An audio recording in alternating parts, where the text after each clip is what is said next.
Krampus the Reckoning was a step way up from the last Krampus I watched, so that is going to be my first positive of this review.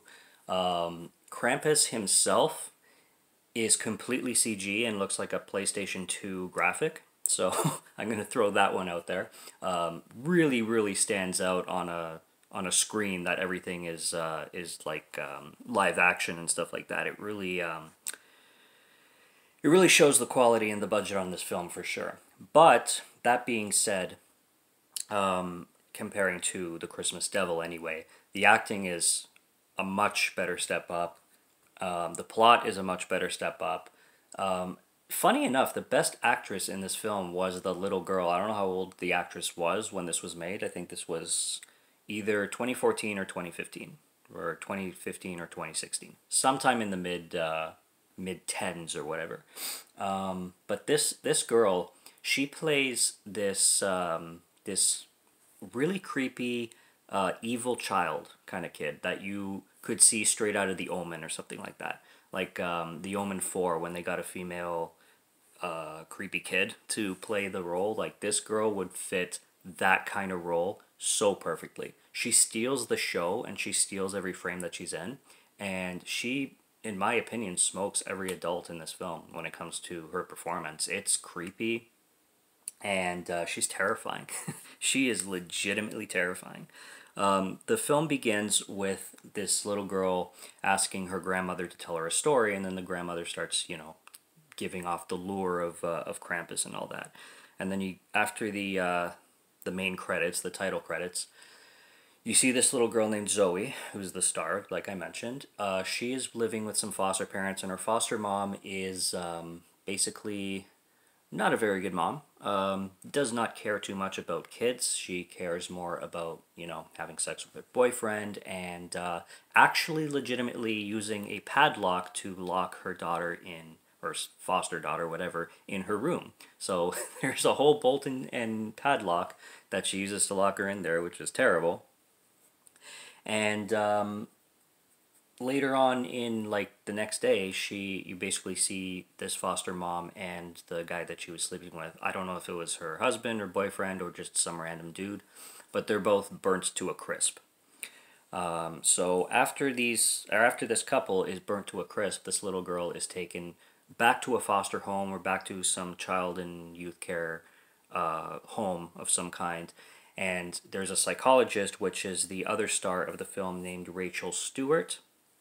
And Rachel Stewart is studying this little girl, trying to get answers out of her on, her history of being in a foster home, where she came from, any recollection of what happened that night, and whatnot. So you're following the young girl Zoe and this children's psychologist Rachel throughout the film.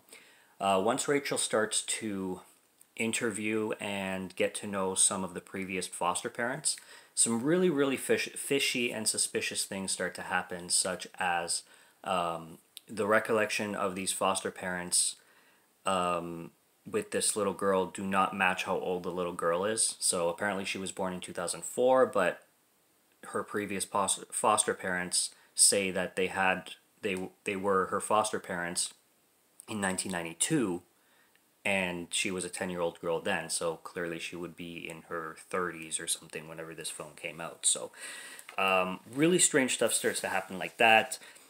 There's a lot of deaths in this film involving fires. All the deaths are involving fires, so everybody basically gets burnt to a crisp with this Krampus demon showing up at every scene. I found that cool because, again, it's all practical effects and cool deaths going on throughout the runtime kind of thing. There's this guy named Miles, and Miles is a very, very recently separated cop who is kind of suggested that has a drinking problem, and also he has the hots for Rachel like crazy. So there's a lot of situations involving those two. Rachel is having none of him closer to the beginning of the movie, but then she slowly starts to want him a little bit more and more for reasons completely absent. She just does. That's the reason. So I mean, there's a lot again in this film, like plot wise, that goes like in all kinds of different directions. There's a huge twist. I'm not really going to get into the twist for spoiler sake because I don't know how many people are watching this that don't want this film spoiled. So I'm just going to give like the very, very basic,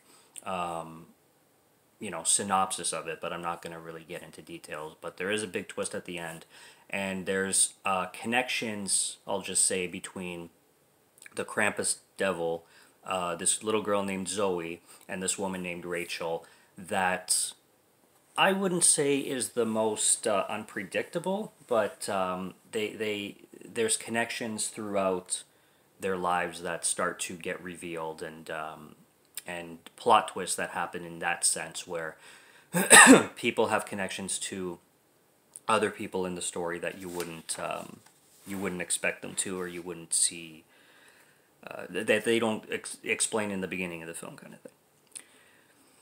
But yeah, I mean, other than that, the kills are cool, like I said, and it's a much more smooth running film than Krampus the Christmas Devil was, and you can tell that there was a lot more effort put into it, I would say, in comparison.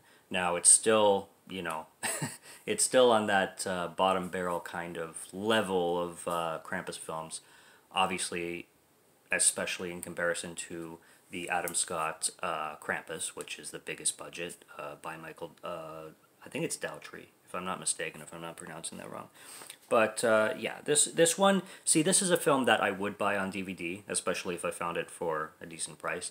I wouldn't mind owning this one. This one does have more rewatch value, and this is one that I could throw on, be pretty entertained by, especially at Christmas time if I'm feeling like Christmas horror.